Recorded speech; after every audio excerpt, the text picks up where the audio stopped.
So he was open the door, and I said, "Hey, cousin, what are you doing here?" And he don't answer me, and he turned on the TV, and he sat down beside him. And nobody was there. Welcome to the Left and Right podcast. We are getting into spooky season, so we're going to be telling you guys some spooky stories today. So we wanted to share a story when we first moved into this house. Yeah. Do you want to... No, you can say.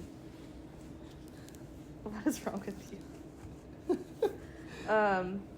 So when we first rented this house, we brought our dog Taco over here so he could see his new home. And Taco does this thing where whenever he sees you for the first time, like in the day or for first time in a few hours, he says hi by like jumping on. He's a little corgi, and he jumps onto your lap, and he gives you like a little hug. So when we first took him over here, in the corner in our bedroom, he jumped onto the corner of, like on top of the wall, and was like staring up like in the corner, and we were like, what is he looking at? And we were like, there was no bugs or nothing for him to look at. Yeah. So he was like, I'm not gonna stay here. I'm gonna move back to the apartments if he's like that. And then we left for a while, and we came back, and he did the exact same thing where he went straight to that corner, and he jumped. He did like 3 times. Yeah, so. he did it like 3 or 4 times or whatever. Yeah, every time we come up. Every time we came back, when the house was like completely empty, he would jump up into that corner and just look in the corner, just like really weird. But so we decided, like, he said, I'm too scared to sleep here. Yeah. There's no way I'm sleeping in this room. Like, it's our bedroom, by the way. So that would be where he would have to sleep, or where we would both sleep. And so I told him I can like cleanse the area. So we went downtown to like some store that makes candles and stuff like that. We bought a smudge stick, and a smudge stick is just like a little bundle of white sage leaves, if you don't know. And so you light it, and it like cleanses the area. So I lit it, and I said, we don't claim any negative energy up in here. And I, waved a little smudge stick around for like in all the corners and stuff like that, especially in that corner where Taco was looking at stuff. Taco, stop playing with the cat.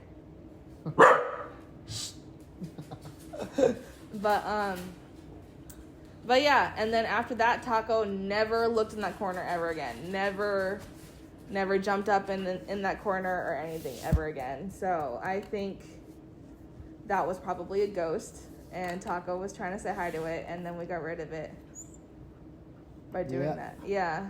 Okay. So tell the story about your do it. What story? I have a bunch of so. Okay, tell a story then. I was talking about the one with your my niece? Yeah, that one. Oh yeah, that. Well, my niece. Yeah. He was the first son in the house. It's my brother's house, so. Yeah. And my mom, that's where he lives right now. So, but in that house, it was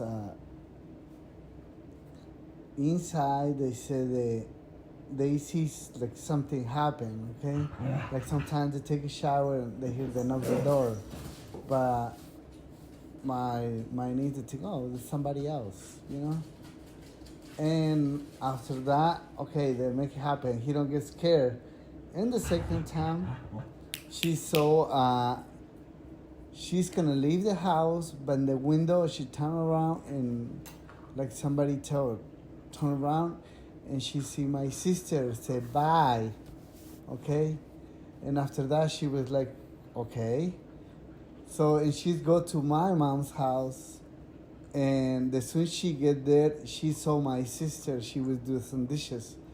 And so my niece, he was coming and say, hey, and I just saw you in the other house. Tell me bye. And say, what are you talking about? I've been here all morning. How you see me over there? So, and after that, she get really scared because somebody told bye inside. But apparently, it was like weird kind of stuff there. So, like the ghost that she thought was your sister. It was my sister. She like the kid, your niece saw her waiting. Waiting and said bye, yeah.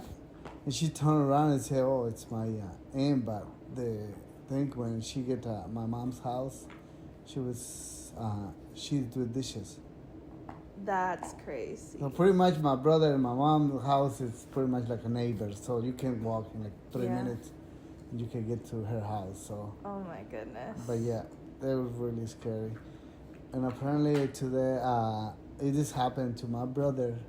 And so his cousin with his, he was just sit down, watch TV like normal. And he saw his cousin just walk around and he get hide like on something. And he said, oh, I'm gonna find you. I see you trying playing. So he looked every corner and he don't find it. There's something funny he saw with like yesterday. He wear the same shirt and he saw that shirt. And he was looking for him and everything. And later he saw my cousin. He was coming home and said, "Hey, where you been? I just saw you a couple minutes ago. You playing, like trying to play, like you get hide or something. I see if we can find you." He said, "No, I was not here. I was going to school." That's weird. You think it's the same thing? I think it's the same thing. And they just pretended to be different people? I don't know. We talked about it last night, but that somebody is supposed to be can see that kind of stuff. And he said that they have like a ghost, a really good ghost, or ghosts they like a demon. Like a demon. They can turn it to the people they live there. That's scary. I know, and they have a name. I forgot the name that she told me, but it's... I would just call her the demon. I don't know. They call them some kind of type. They have a type of name, so... Okay. But yeah, this is scary stuff. Have I ever told you about my first time, like, interacting with the ghost, I guess you would call it? So when I was little, I was maybe like 8 years old, 7 or 8, and my mom wasn't home. My mom was at work, and my sister was on like a recliner chair.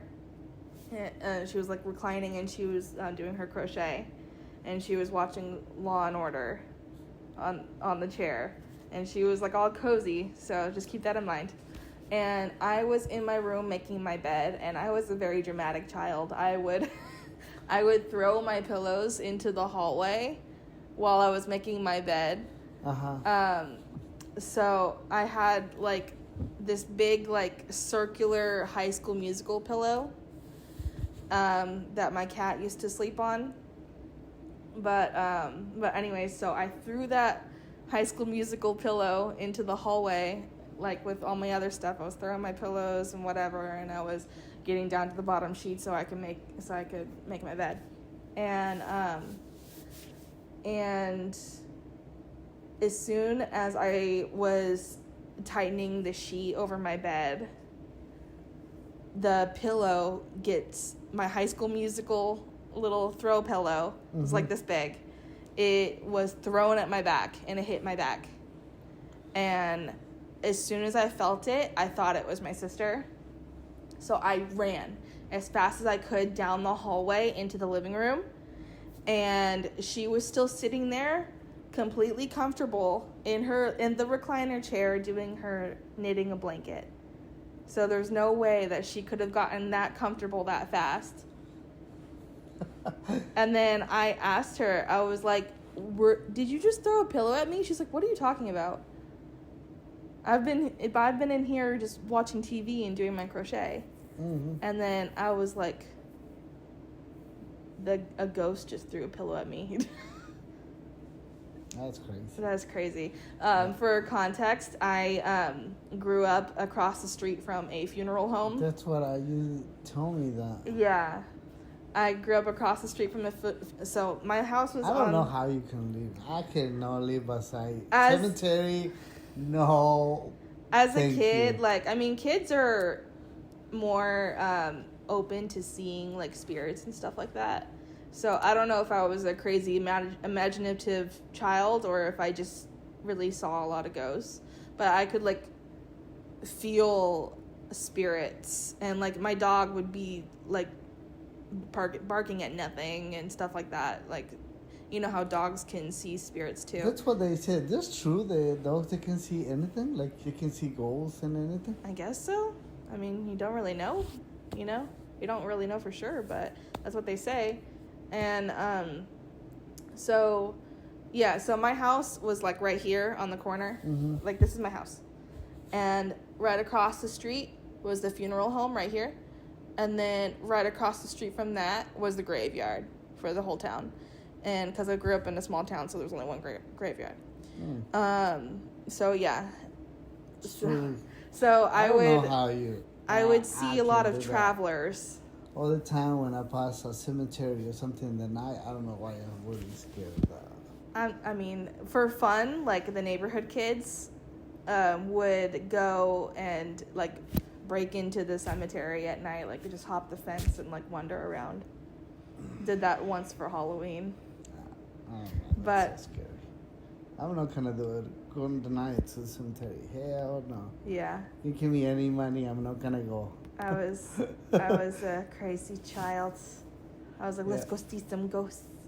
But I mean, all the ghosts that I saw or that I thought I saw, like they were very they were just passing through. They were just kind of chilling, you know. They're waiting for their funeral and then they move on.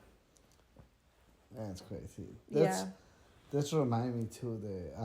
I used to be when I was like a couple of years ago. Mm-hmm. I was working on a cleaning.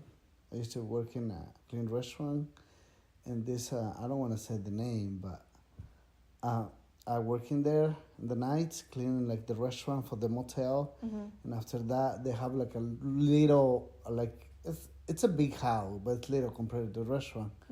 So I used to be cleaning in the night there by myself. I worked for like probably like 2 or 3 months there. Like every night you have to go clean. Was that at the Griffin Gate? Eh? At the Griffin Gate? What you want? The Marriott? Yeah. Okay. That one. That's more horrible. That was the more scary I ever have, really. Really? Yeah, so what because it's really old. The house, they have more than 300 years. Yeah. The house. They have all the pictures how they start building it. It's like a plantation house. Yeah, like you see all the pictures and you can believe how old it is. Yeah. Yeah, and now they use it like for like parties and all the stuff, especially for that. But you have to go clean it up all the time. So, and I go and it was like vacuum and like normal, like you vacuum. That time you don't really use the headphones. We don't have headphones really that time. You have it, but I don't use it. I don't like it. So I just cleaning and vacuum and all this stuff. And no, I hear it was like a kid crying in the bathroom. Like, we don't have a kid here. It was like 2 o'clock in the morning. What kid's gonna cry in the bathroom? Really, it was horrible. Okay, first thing I was saying, maybe, you know, it was something, I don't know. I don't really pay attention. And it's still working like nothing. And I hear the second time. And like, what is that? And you know when something is wrong, it was like you get all that chills. Yeah. I get chills like and I say, what is that? There was a kid? I don't think they're going to leave one kid here. Oh. Yeah, and I was like, and he was crying like 4 times. And the 3rd time he's crying, I say, you know what, I'm going to go looking. Like, I expected, what happened to me? I go look the bathroom, I open it and everything, and I don't see nothing. Nothing.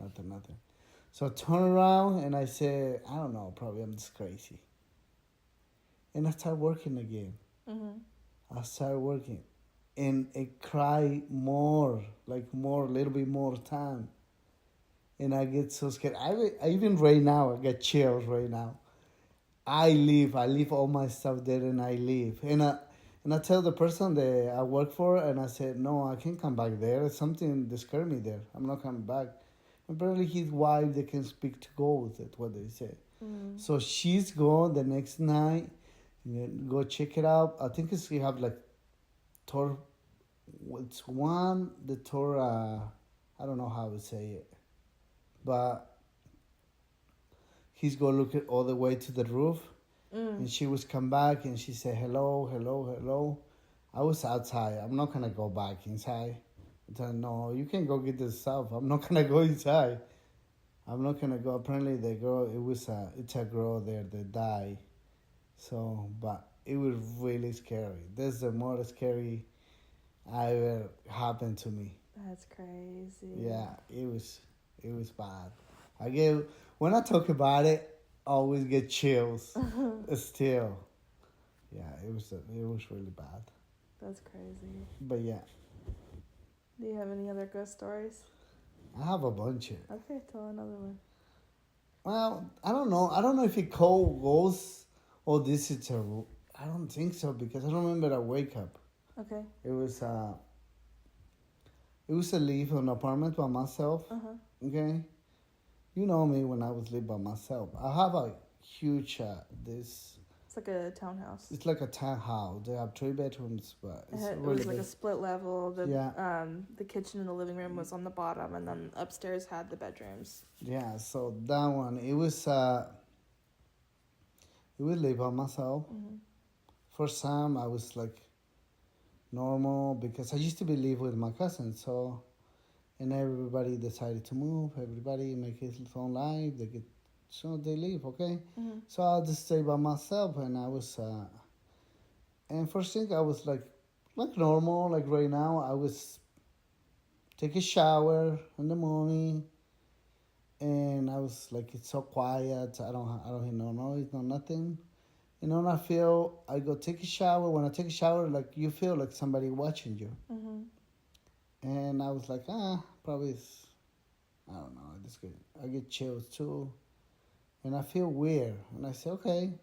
That day it was awful day, so that was fine. And like all the rest of the day I was watching like the TV and all that stuff.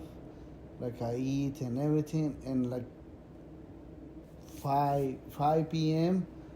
And I always feel sleepy, and I say I'm gonna go take a nap. I go take a nap and everything, and I always feel sleep like 2 hours, probably like 7. It's a little bit dark already, okay. And all I hear it was TV is off. I was laid down on the bed, okay? I was sleeping, and I hear somebody open the door, okay? Okay. And I was like I was in my mind, I still like live with my cousin, Sure. okay? So he was open the door, and I was like turn around, and I said, hey cousin, what are you doing here? You coming watch TV? Because it used to be they don't have TV in their room, so come in. And he don't answer me. And he turn it on the TV and he say down by side. Okay. And I was like, nothing. I was like, turn around and say, just don't put it too loud, the TV, because I'm sleeping. And nobody was there. And I was turn around and look at him and look all door with a hat. Wait, you saw someone? I saw somebody black. And I swear to God, think it was my cousin. And I was like, and he don't answer me, nothing. That's crazy. So I turn around the other side, and I was like, wait. I was asleep for a little bit, and I wake up, and right away I call my cousin, hey, did you come into the house? He said, no, I'm not working. What are you talking about? I swear to God, that I saw you coming to the house, turning on the TV. He said, no. He said, no, no, no. I don't come to the house. I think somebody come and scare you. I was get so scared that day. I would leave and go to my friend's house to sleep the rest of the night. That's crazy. Yeah. So like you saw like a shadow. I don't know, but it's really bad too. It's really bad. He just came to watch TV. Yeah, That's crazy. but yeah, this is two more scary stuff they ever That happened. one's really scary. It is. Well, for me, I was last night. I don't want to stay no more there. So Because after like that, he's close to you. Like I feel like that's scarier than the person, the child crying. you think so? I think so. Because the child crying, they're just minding their own business and you're there in their house. This person came in your house and turned on the TV and was standing like right up on you. Like right Yeah. next to you while you were sleeping. I don't know, but that was really scary too. I feel like the child that scared me more than the other one, because the other one I'm a half asleep still. Like you don't like you think it's somebody else, you know, like somebody used to be live with you, you know. Yeah, but when you woke up, didn't it like hit you like, man, this It thing, hurt me really this bad. thing was in my house, you know? I feel like I would get more scared if it was in my house rather than me going somewhere and there being Well, ghosts. after that, I really get scared. Another time, I was scared trying to, like, I don't know, and That's it's crazy. it's why when you meet me, I have a bunch of stuff like on my car. I don't know if you remember. I have a cross. I have a bunch of stuff in that house Okay. because it's really scary. Yeah, that's why you had crosses everywhere? Yes, it's the reason. Because I get really scared in that house. I feel like that doesn't stop ghosts, though. I don't know. Well, I don't know. That would make me feel safe. So Okay, well, it might stop demons, but... I don't know. But You're like, as yeah. long as it's not a demon in here, then I might... But yeah, it was scary. The stuff. The other ones, it was like more. I think it's more like a ring too, because it used to be like till one time I was sleeping. That was a really young when I moved to Kentucky, Mhm. pretty much. And they come in, this old man, white hair, wake me up, tell me, come on, let's go home. Mhm. He come and wake me up like 3 times. Really? Yeah, tell me, come on, what are you doing here? Let's go back home. Come and wake me up, like you feel like somebody touch you and say, hey, let's go home. I'm Oh. waiting for you there. Really? Did you know who it was? No, I never know who it is. It's really, I remember that he's old and he have really white hair. Like a long Like beard? long beard, white. It's all white hair. Like Santa Claus is haunting you in your sleep? I don't know, but this is look white. Like really, like oh, he have white hair too. Like it look really old. But yeah, he come and wake me up. One time it was like 3 o'clock, like the same. I take a nap. He come and wake me up. And the other one, it was probably like 6. He wake me up, and I was watching my phone, and I'm not get scared, but I think I get scared more than I get fired to work, because it's supposed to be work 5, and I wake up 6 p.m. It was in the night too. Okay. It was like after. I fell asleep, and they come and wake me up. So but that's not bad. That's the only thing that ever happened to me. That's the only, that's all your ghost stories? Yeah. Okay. I feel it's a lot, really. Like Yeah. sometimes I talk about it with people, and I say I don't know, but they say there never happened nothing to me like that. Really? There's people out there that doesn't... Yeah. Maybe those are the people that don't believe, though, so when they see something, they don't credit I it. always say I don't believe, but I feel like yes, I believe it. Like inside of me. I feel like but because your mom is very superstitious, too. Yeah. So I feel like that's always been in the back of your head, like it's out there. They always think about it. Well, my mom, she would always say that somewhere something happened, it's always something there. Mm-hmm. And how they say that sometimes they start following you or sticking with you. Okay, our camera cut out, but we were pretty much done with that subject anyway, so we're going to move on to some scary Reddit stories. This one is called I've Dreamed of the Same Demon Off and On for 6 months. You ready? I guess. Okay. Probably I'm not gonna sleep tonight, but okay. Okay. It says, I've never posted on Reddit before, but I'm giving it a go because I kind of want to feel better about the situation. Since I've moved in, I've been having dreams of something that calls itself a demon and has openly taunted me in my dreams. And most of the time, it's oddly civil. Usually, I'm sitting across from it as it talks and just stares at me. What? She can see it? I guess. I wasn't too spooked out till it started saying very certain things. One being how shortly found out I was pregnant and damned my baby. Oh no. What demon is it? It means like cursing it to go to hell. Demons are mean, that's what they say. Well, yeah, they're demons. Okay. I was pregnant but did not know yet. The demon knew that she was pregnant before she knew she was pregnant. That's crazy. After that, I started getting defensive in my dreams. I suppose I knew it was evil and told it one time, may God condemn you back to hell. This was the only time I had ever spoke back to it.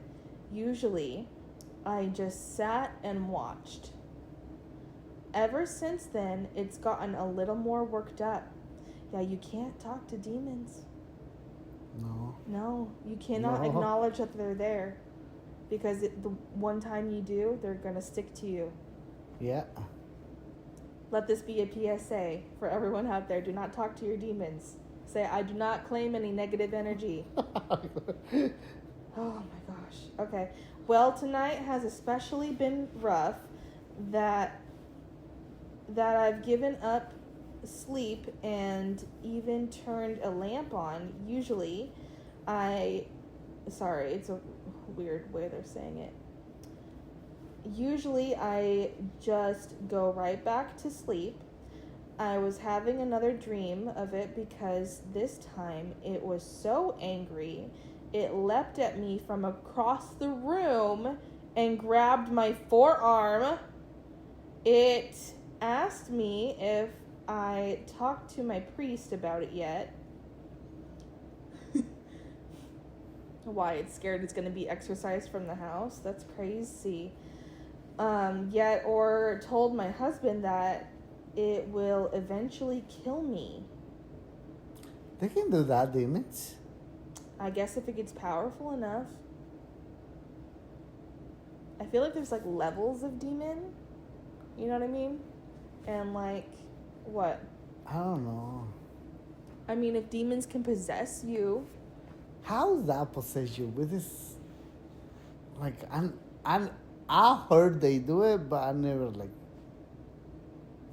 I mean, see one or something like that. I don't know. Well, hopefully you never have to. We don't want to see it. Okay, so the demon told her that it was going to kill her, and then the demon asked her if she told her priest or her husband yet. That's where we're at.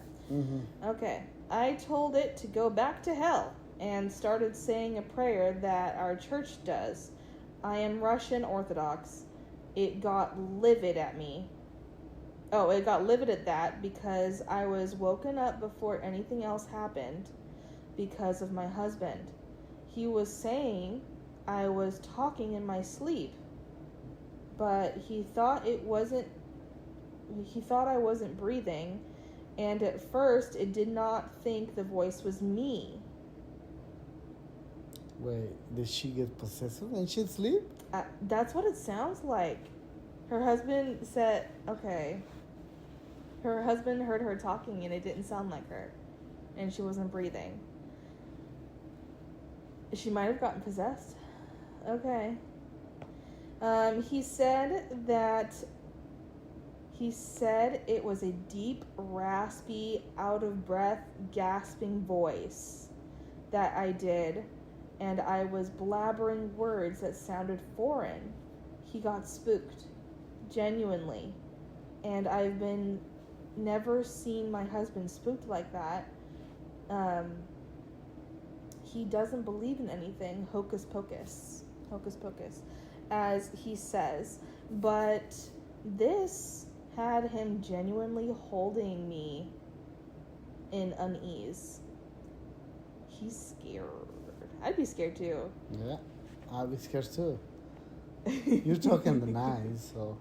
Could you imagine if I was talking like regular in the night, and then all of a sudden I talk like this? Like, no, I don't know what you say when you sleep and you talk, but like The Exorcist. Imagine the movie Exorcist, with I think that's the one with the pea soup scene, where she gets possessed anyways, but I don't know. I get scared when I watch scary movies. Yeah. I'm a scary person, so. Yeah. But yeah, can you imagine? Oh my God. That hurts my throat. Okay. Shortly after both him and I fell asleep, as it's still 4 a.m. at this point, but I'm again pulled into a dream with the demon, and this time he was on top of me. He was pulling my hair and holding another arm down. I've never felt so panicked in a nightmare. I was woken up again because my husband said I was bucking his hips. Oh, I was bucking my hips and gasping again. That's scary. Being in your sleep and you're like thrashing all around. That's what I think it used to be like in Mexico. I think like it kind of like goes on top of you when you can move and you do whatever you have to do, and just you feel something on top of you, but you can see it. I don't know how to call it. They call it like supposed to be you like so asleep, like you can even feel nothing. But they call it that the ghost be on top of you, something like that. But if it is him, that's crazy. Yeah, that's scary. Where am I? So, bucking my hips and gasping. At this point, I have given up on sleep as it only comes back. This all just happened, and I don't know I've ever felt so defeated.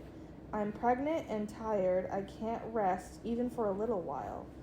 And most of me says that this is my pregnancy hormones, because in the past, my first trimester dreams were crazy. But I'm so far into my pregnancy at this point, and people always say the dreams stop usually. So it causes some doubt in me. Is this just dreams and my brain's really all hormoned up like this? Or am I being practically haunted by something? Also, this means anything dream-wise. Oh, also, could this mean anything dream-wise? I know people say some dreams have meaning. Could my brain be telling me something? Let me know what y'all think. That's crazy. She also said, sorry for the bad grammar. I'm extremely tired right now. Well, I bet she's tired. She's not sleeping. Yeah. That's crazy. That was just posted today. There's no comments on it yet. Really? But yeah, that's insane. I would be scared for my life. I would call the priest like ASAP. Like if you really think it's a You demon. think he can do something, the priest? Oh yeah, of course they're trained. I mean, don't what? If you believe in demons, then you have to believe that priests can combat it. They're trained. I mean, because they believe in demons, obviously. Otherwise, they wouldn't be priests. They wouldn't be in the job that they're in. And they're trained to know how to perform exorcisms, or they have like specialists that can perform them if they don't know how to. Mm-hmm. And then they can also exorcise your house, because it's not always a person that's possessed. Your house can also be possessed. Yeah. And they can exorcise your house. It's kind of the same thing that we did with our sage thing for the ghosts. Mm-hmm. Just it's a little extra, because the priest comes and he blesses the house, because it's against a demon instead of a ghost. That was scary. Yeah, that is scary. Yeah. Yeah. Did she come in and her dreams? This come in her dreams, but like that's crazy, especially if you see it. Yeah, she said she saw it. She said she saw it, never talked to it, but then one day she talked to it and it got worse. So let that be a lesson. Don't talk to your demons. Call a priest. So what are you gonna do? Like if you have demons in your head, you gonna listen to? I mean, if it's in your head, you might be schizophrenic if it's in your head.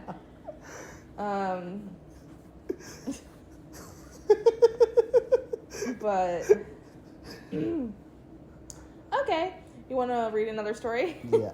Yes. Okay, this one is called "The Head in a Pot." What do you mean that? Like a head. You put your head in the pot. We're gonna find out.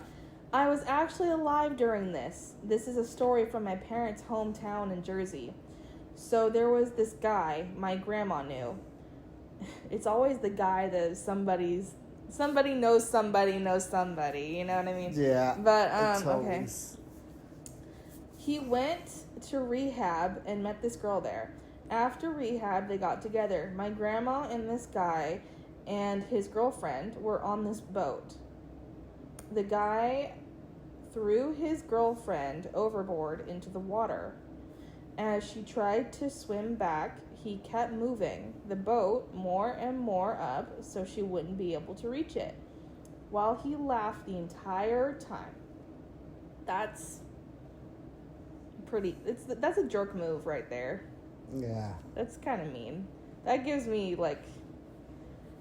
flashbacks to when I was a kid and my sister, she would have the door open to her car and tell me to jump in so it could go somewhere, and then she would just keep driving a little bit more, and that gave me abandonment issues. I would end up just sitting on the floor and just waiting there until she would just give it up. I'd cry. But anyways, could you imagine doing that, but like on a boat and you're swimming and it's so hard to catch up to a boat? Like you can't, it's not walking to a car. That's not You're fun in the at middle, all. you're That's in the no middle fun. of water. You'd have to like swim back to land or Yeah. something. But okay, so that's already terrifying. But anyways, my grandma said this was madness and pulled up the girl. So grandma knows where it's at. She pulled up the girl because that's crazy. He said he was only joking. This girl, oh, next, the girl said she wanted to learn how to shoot, which her boyfriend, the guy, was a hunter. Instead of teaching her how to shoot, he tied her up on a tree. He tied her up on a tree and shot around her like an outline. Yeah, it's crazy. Yeah, that... Okay, from the recoil of the bullet, she got bruised all over. Oh. This was a few years later, but my aunt worked at the nearby ice cream store, and the girl would always go there, so my aunt had a semi-close relationship with this girl. My grandmother went on a business trip out of town.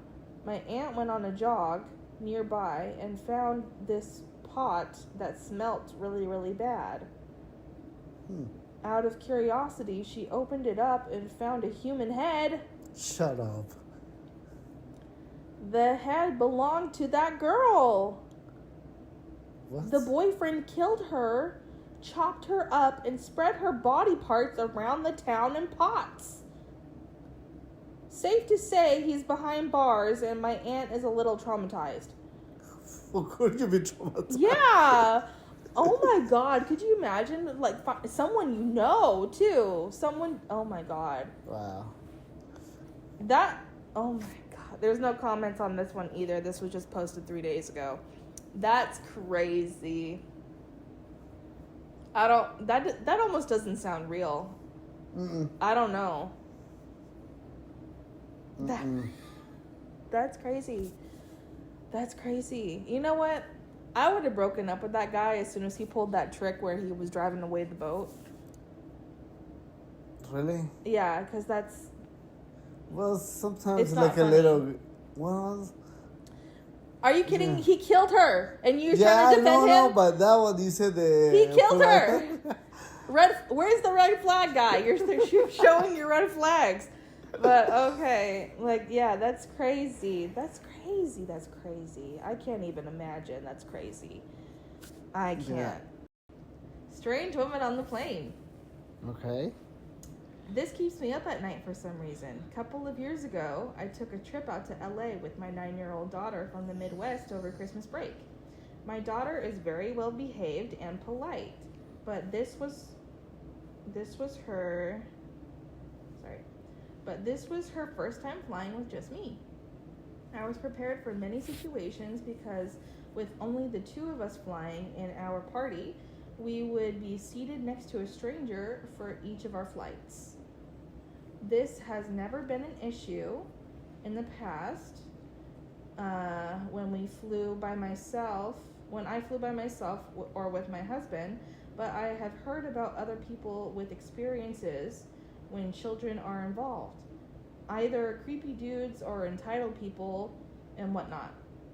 I paid extra to choose our seats ahead so my young daughter would either be on the aisle or the window with me, taking the middle seat and prevent her from being next to a stranger and allowing her to feel more comfortable in general. It's a very good mother move. The trip out there was uneventful, and I felt we were actually very lucky with who we were seated next to in our row. A kindly grandmother who could have cared less being seated with us and was very sweet. The strange part comes on our return trip. We arrive relatively early to our gate and proceed to sit and wait for boarding. I couldn't help but notice a woman seated next to us who was, the best way to describe her is an ancient and disheveled.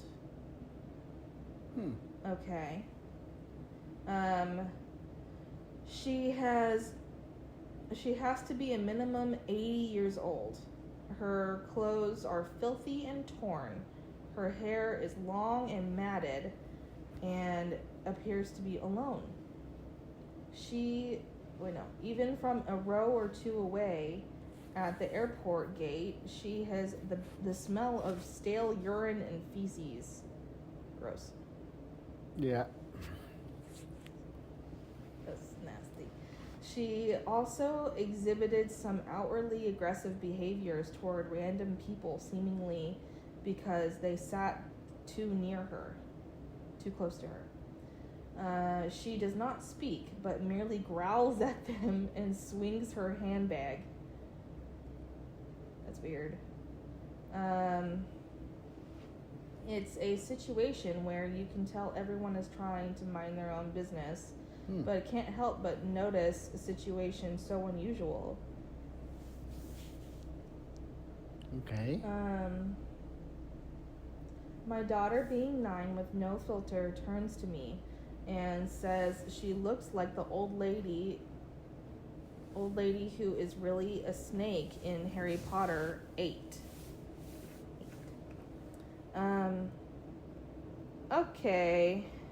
In her defense, it is actually pretty uncanny for an accurate description. I try to use it as a learning opportunity with her and talk about not judging others based on appearances alone, and that we have no idea what this lady is going through. Yeah. I was also secretly hoping she was not sitting anywhere near us on the plane, if I'm completely honest, but again, we have very little control over that.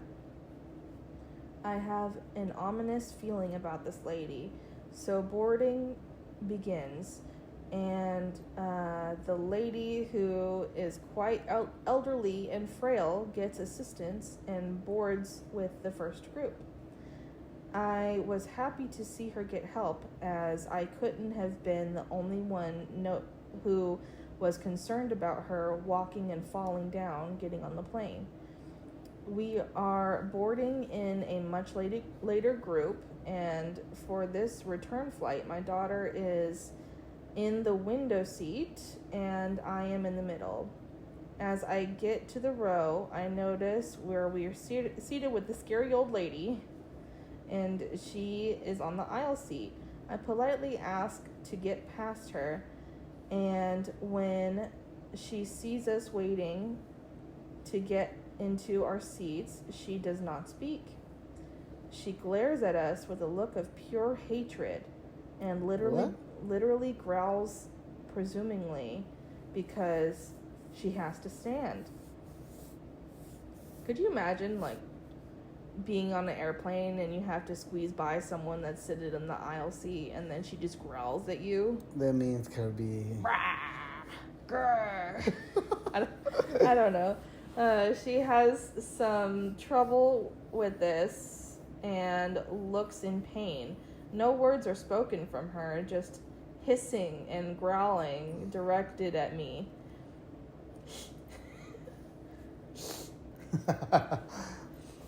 Just hissing and growling directed at me and my daughter.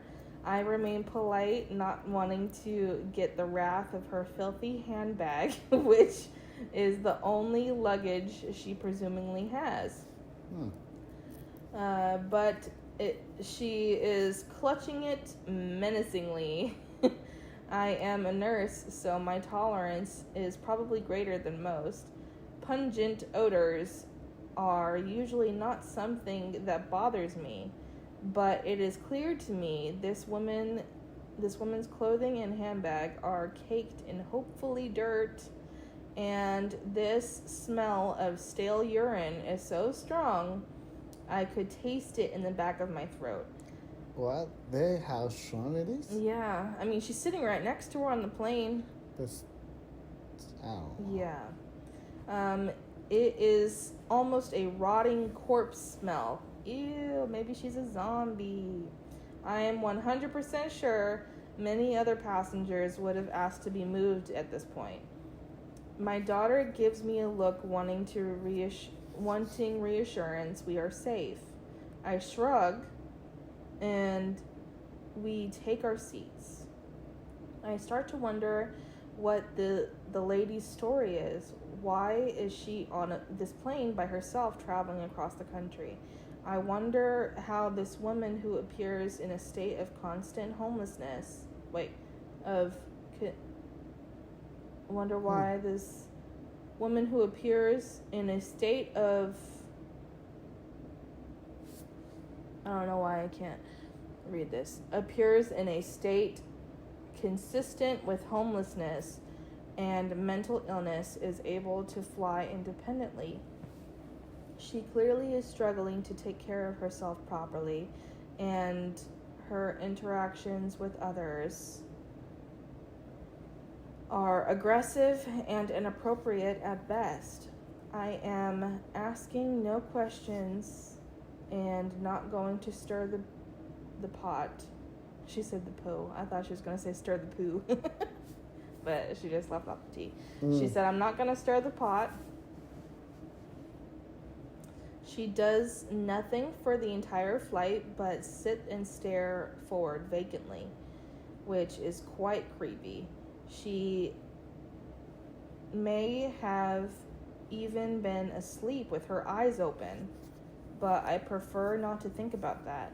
The flight attendant offers us beverages, and while she doesn't answer or request any, when my daughter and I do, she begins the growling and hissing again. So the flight attendant offered them their drinks, and she was just staring forward and not doing anything. And then as soon as the mom and her daughter were like, yeah, we'll have a ginger ale or whatever, and then she's like... So she don't talk. She just make... Yeah, she's just growling and hissing. That's... Like, I don't know how... like a cat and a dog. But, okay. I lock eyes with the flight attendant, and she looks back at me like not much we can do about it now. And at least I know she's still alive. Probably it's gonna... You know some people that think that... They think like the cats or something like that. They leave like a cat or something like that. But those people are called, like, furries, and they have, like, costumes and stuff. They don't, you know, they're not covered in urine at the airport. It's not the same, I don't think. You don't think so? Oh, okay. Never mind. She just sounds like she needs help, is what I'm gonna say. At least I know she's still alive. We mind our own business using headphones, watching movies, eating snacks, and whatnot, and I go nose blind after a while to the rotten smell. I really try my best, and thank goodness no one needs a bathroom break. And heaven forbid she has to stand up to get us out. She does not swing the handbag or growl at us again. And she gets assistance off the plane. After we are home, I recount this story to some of my friends, and one of them suggests that it's possible this woman was a supernatural entity, lizard person, skin suit, or an omen of some type. I am not superstitious, but if anyone was otherworldly, this woman was, especially with her lack of speech outside of hissing and growling and vacant expression.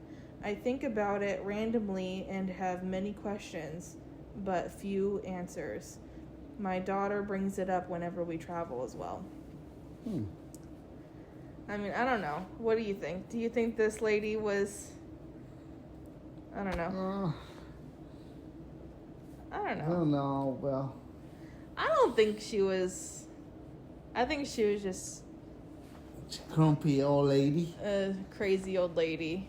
Probably. They can... Because... I don't know. Maybe she's like a witch that lost her powers. Like a witch. I'm just kidding. You ever see a witch? Not that I know of, but how would you know? But that story was kind of lame. So you want to do a creepypasta story? Mm-hmm. Okay. I've always been a people... okay, let me show you. Okay. So this story is called My Boyfriend is Taking Pieces of Me While I Sleep. What? They cut you off or something? I don't know. We're going to find out. This is one finger. It's a creepypasta story, so it's not real. Oh. But we're going to read it anyway. Okay. I've always been a people pleaser, even as a kid. I've always had the hardest time asserting myself or saying no. As long as the other person's content, I could deal with some uncomfortable feelings. It probably has something to do with daddy issues. At least, that's what all my therapists have told me. Obviously, not using those exact words. Although, I don't know if hearing the question, how's your relationship with your father, from some old broad after dumping half of my trauma is any better. Anyway, I've been through some crap it's kind of a blessing and a curse when you think about it. Going through trauma can simultaneously be debilitating and advantageous. I've always had boyfriend problems. That was until I met him. There was nothing terribly special about Tristan that met the eye. He was attractive for sure, but nothing that could turn heads. At 27, he still lived with his parents until he moved in with me. He didn't really have any sort of career either. He worked at our local grocery store bagging groceries for the mostly elderly people who lived in our lazy town in Central Florida. He was also kind of a sickly guy. He was always in and out of urgent care with some sort of pain or ailment of sorts. Even if he was smiling and happy, his face was always slightly tense, like he was in physical pain and trying to ignore it. It was kind of weird because there was never actually anything wrong with him. Like, there was no diagnosis, he was just ill. His personality is what got me, though. The second he opens his mouth, everyone's on him like flies. I remember when we first started dating, my parents had met him a total of 2 times when they told me that I should marry the guy. Every friend I've ever had became one of his good friends too. They'd rant and rave about how much of a genuinely good guy he was. He really, really was. I felt so insanely lucky, especially because he was such a breath of fresh air compared to other sleazeballs I'd wasted my time with. He wasn't lustful like others. He didn't even bring up the idea of having sex until I brought it up first. He was in touch with his emotions too. I mean, the first time he told me he loved me, he had tears in his eyes. And ever since, he'd professed his love for me time and time again, going into great detail about how I was the love of his life and his soulmate. We did everything together, and it wasn't long until we moved in together. It was like an endless sleepover with my bestest friend. Finally, I was at peace. I was driving him to work, and we were blasting the 1975 on my radio, occasionally cringing because the speakers were blown. Tristan lowered the volume of the music and looked at me. He was always, like he always does when he has something to ask me that I might have a problem with. I side-eyed him and chuckled. "What's up? I know that look." He also chuckled and turned away from me, trying to mask the bashful look on his face. "Nah, I was just wondering, baby." He put his hands on my thigh and caressed it. "Could you cover dinner for today? It could be something cheap like fast food. I don't have a lot right now." I clenched my jaw. That hadn't been the first time he'd asked me for that. Or the second or the third. Matter of fact, he'd blown through his check in a matter of days. I was the idiot to pay our expenses for the next 2 weeks. He'd spend it on frivolous knickknacks or clothing or something, or sometimes blow it all on a night out with friends. I always told myself it was okay, though. He was good to me, and that's all that mattered. He's a good man, I thought. He's a good man. What? He's a good man, Samantha. His voice broke my train of thought. Okay. Samantha. His voice broke my train of thought. I looked up at him, studying his face, while he went on about how he's sorry and he'll do better, budgeting his money on the next check. I nodded periodically. His words were nothing but a buzzing in my ears as I totally disassociated watching his mouth move. Just keep him happy, I thought again. Don't start a problem. That night I laid awake, biting my nails and staring blankly at the ceiling. Tristan was sleeping peacefully next to me. He was taking long, slow breaths and had some same peaceful look on his face he has when he's fast asleep. He'd cough and wheeze periodically, sometimes getting into fits so bad that he'd wake up. Whenever that happened, I made sure to hold him tight. Thoughts that were unwelcome in my brain came and went. I tried to ignore them as best I could. In my struggle, I finally dozed off. I woke up to the smell of breakfast, the kind that would have existed in our kitchen: bacon, toast, eggs, and that sweet buttery aroma of something actually being cooked. I could hear a pan scraping against the stove, something sizzling. My face scrunched up in confusion. Tristan doesn't cook. Not because he doesn't want to, but because he was always too tired, or his back hurt, or his joints were locking up again. But this morning he was whistling. I sat up slowly. The room swayed a little when I did.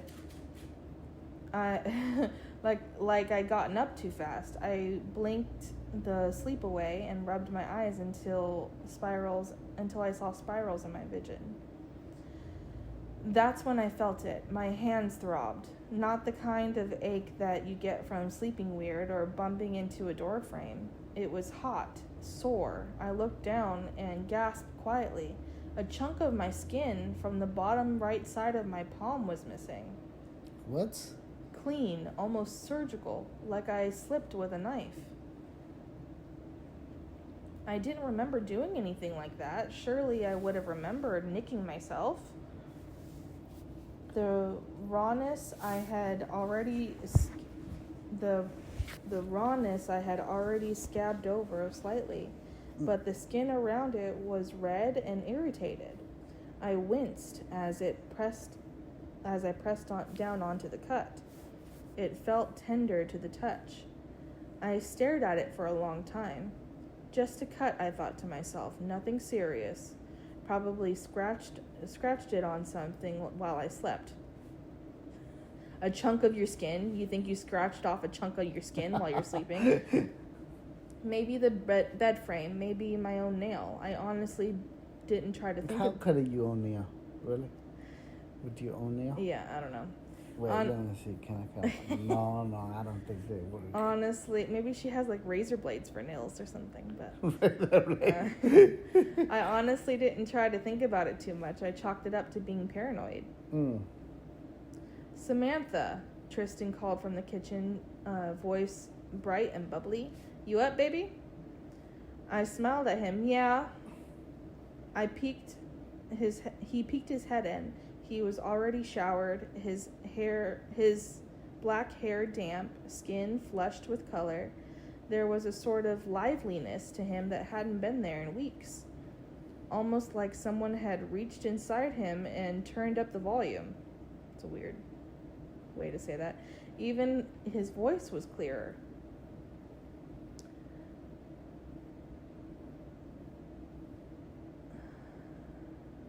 You feel okay? He asked. You look a little pale. He gazed at me lovingly, his eyes full of concern and admiration. I'm fine, just tired. Breakfast is ready, he grinned. God, I could never get over that smile. I'd give up all the money in the world just to see it. You're in a good mood, I mused. He shrugged. I woke up feeling great, like really, really great. He walked over and kissed my forehead. I caught the faint smell of aftershave and coffee on his breath. I absolutely loved seeing him like this, and it made me beyond happy that he was feeling better than usual. He lingered for a second. I love you, he said. I swallowed. I love you too. Hmm. He didn't ask why I kept my hand under the blanket. I wore a hoodie that day and tucked my bandaged hand inside his sleeve, telling Tristan I nicked it on a drawer handle. He didn't just kiss the bandage, he gently took my hand in his, cradling it like it was something precious. You gotta be more careful, baby, he said softly. His voice was warm, genuinely concerned. He rubbed small circles into my palm with his thumb, and just like that, I felt a pit in my stomach shrink, even if it was just a little.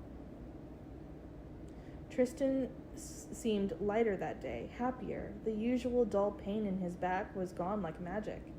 He didn't say it, but I could tell in the way that he stood straighter, less guarded. He even carried the groceries without making a sound. You look good, babe. You look good, I said, watching him cautiously. Okay. He smiled almost shyly, and I ran a hand through his hair. It's because of you. I felt a blissful, warming feeling in my chest. It was moments like that that made everything else worth it. A week passed, then another. The wounds came back. Each morning, something new. A split lip, a scabbed patch behind my ear, a bruise on my ribs I couldn't explain. Sometimes I could barely walk. It was honestly becoming debilitating, and I started to question my sanity. I mean, how many times could I unknowingly hurt myself? The sentiment was a bit creepy. And I worried I was maybe blacking out and unintentionally hurting myself. I asked Tristan about it tentatively when we were curled up together on the couch or cuddled up in bed. Do you think maybe I sleepwalk?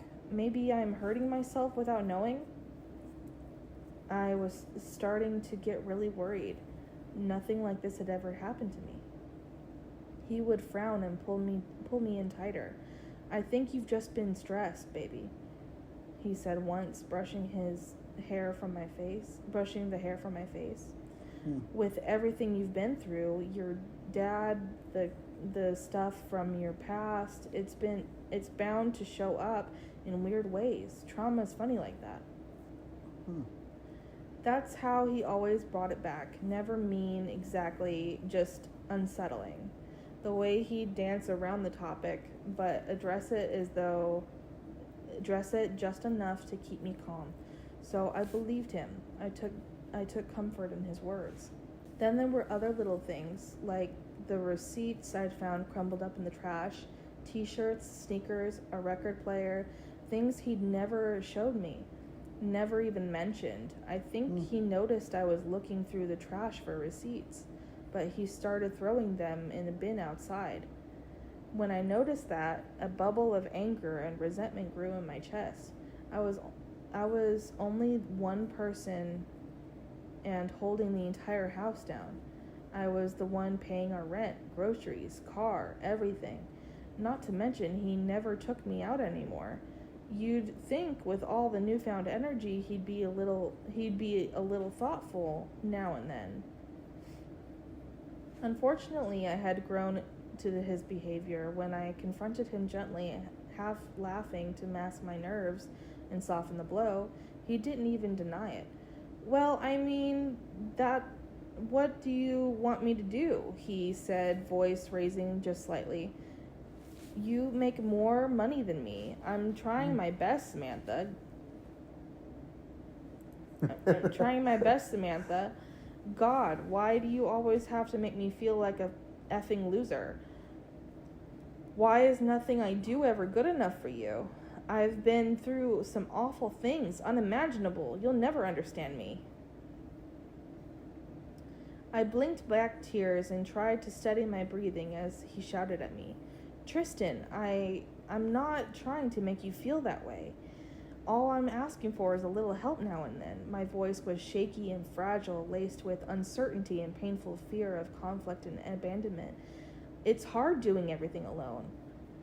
I expected him to pull me closer, to tell me everything was going to be okay. I should have known better. It was always a hit or miss with him. There was a deafeningly loud bang as his fist broke through the bed frame. I jumped, heart racing, out of shock and fear. "You're privileged," he roared. He took me out. He looked at me with pure hatred and disgust. "I've been through far worse than you, and anything you did go through was your fault." What? He leaned in closer to me. Mm-hmm. So close, his lips were touching my ear. "Live with that." Shaking, I backed down. I always did. It didn't matter what he had said to me. I couldn't bear to abandon him. He had a good heart, that I knew for sure. That night when he got home from work, he came into the bedroom crying. He knelt beside me and he clutched my hand. "I'm sorry. Look at me," he said, cupping my face with his big hands. "I'm so sorry, Sam. I should never get like that with you. It's cruel and disgusting. I get scared sometimes, okay? I feel like I'm not enough for you. I project my own insecurities onto you, and it isn't okay. None of what I said is true. I am an F-up." So I stayed. The next injury was different. I woke up with a chunk of my skin missing.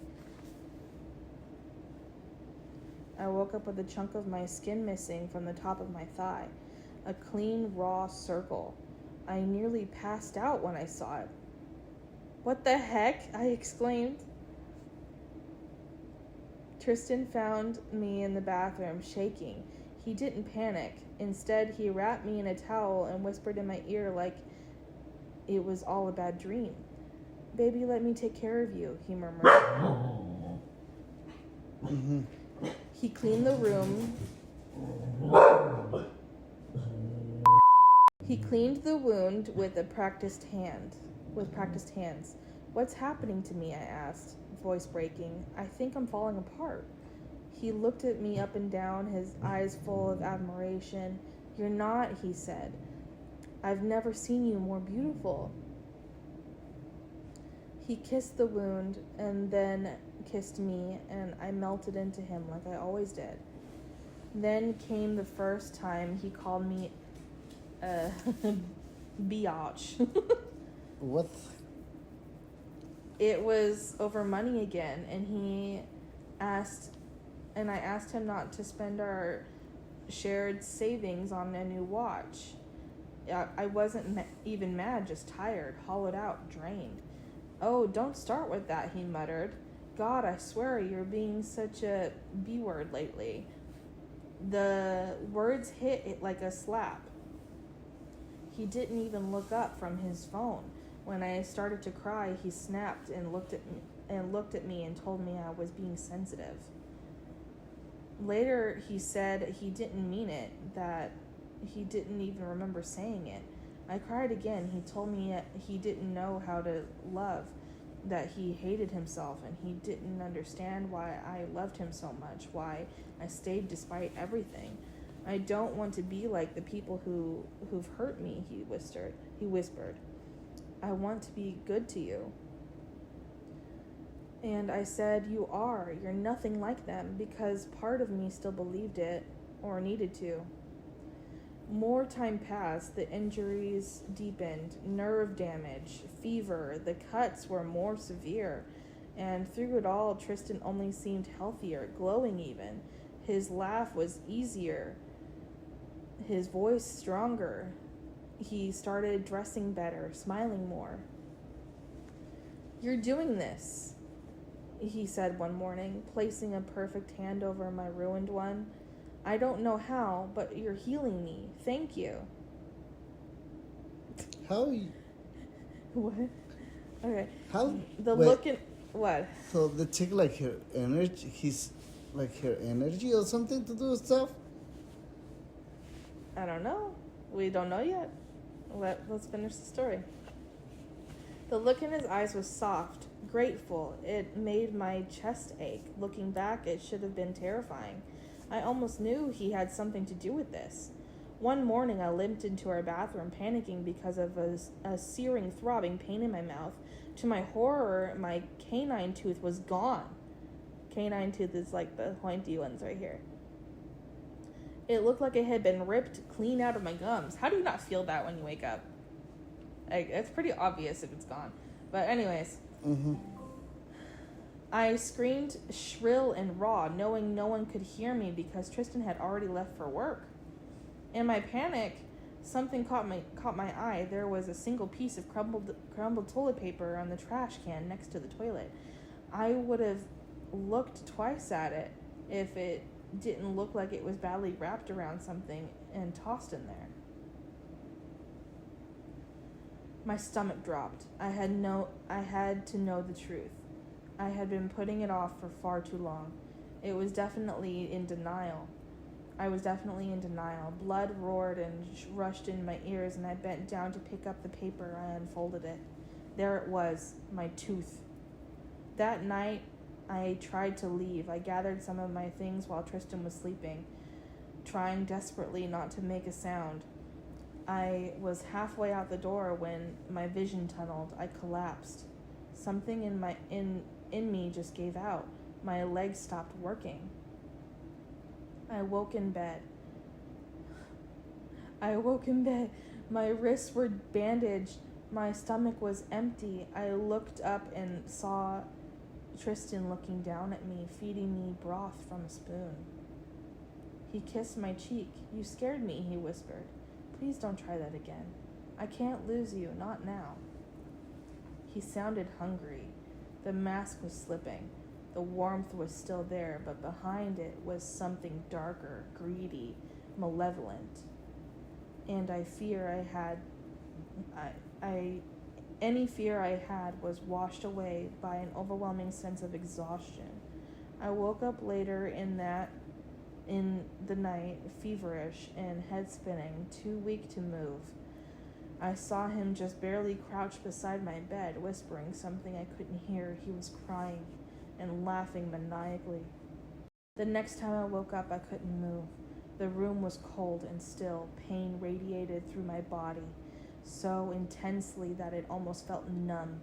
I used what was left of my strength to look down. I screamed, or thought I did, but nothing came out. My arms and legs were gone. What? They cut him off in pieces? Her arms and legs are gone. Even through my blurry vision, I could make out poorly done stitches where the rest of my limbs should have been. The skin around them was bright red and purple. The wounds leaked pus. I let out a weak moan, fear and adrenaline giving me just enough energy. Tristan was there. Calm, his voice was low. "You've given me everything, Sam," he whispered, brushing hair from my forehead. "I didn't want it to be like this. I never meant to hurt you. I love you. You know that, right?" I couldn't nod. I couldn't do anything. He picked up the pliers. "I just want to be whole, like you." He said, trembling. "You took care of me when I was at my worst. You stood by me even when I pushed you away. You didn't let what you've been through overcome you. You've achieved what I never could. Healing." He began removing my last 2 teeth one by one. Each crack of enamel echoed like a thunder in my skull. And still, something in me broke open, an epiphany. The edges of my mouth trembled and contoured into a deranged, toothless smile. My gums were bloody, nerves exposed, and I started to shake in delight. Adrenaline rushed through my body like it never had before. It didn't matter how much he took anymore. In fact, if it was for the better of his health, I wanted him to. Take more, I wheezed, using the last of my strength to speak. It'll be okay, as long as you're whole.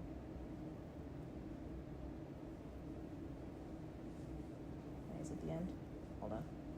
My computer froze. Oh no, my computer froze. Well, that was the end of that story. That was creepy. That was creepy.